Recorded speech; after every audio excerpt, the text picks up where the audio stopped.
2026 সালের এপ্রিলের প্রথমার্ধে জাতীয় সংসদ নির্বাচন জানিয়েছেন অন্তর্বর্তীকালীন সরকারের প্রধান উপদেষ্টা অধ্যাপক মোহাম্মদ ইউনূস। এই ঘোষণার ভিত্তিতে নির্বাচন কমিশন উপযুক্ত সময়ে নির্বাচনের বিস্তারিত রোডম্যাপ প্রদান করবে বলেও তিনি জানান। পবিত্র ঈদুল আজহা উপলক্ষে কিছুক্ষণ আগে জাতির উদ্দেশ্যে দেওয়া ভাষণে এসব কথা জানিয়েছেন প্রধান উপদেষ্টা ডক্টর মোহাম্মদ ইউনূস। সংস্কার ও নির্বাচন সংক্রান্ত চলমান সংস্কার কার্যক্রম পর্যালোচনা করে আমি আজ দেশবাসীর কাছে ঘোষণা করছি যে আগামী জাতীয় নির্বাচন 2026 সালের এপ্রিলের প্রথমার্ধের যে কোনো একটি দিনে অনুষ্ঠিত হবে।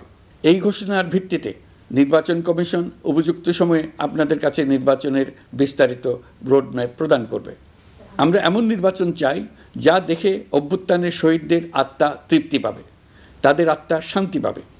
আমরা চাই আগামী নির্বাচনে সবচেয়ে বেশি ভোটার, সবচেয়ে বেশি প্রার্থী ও দল অংশ নেক।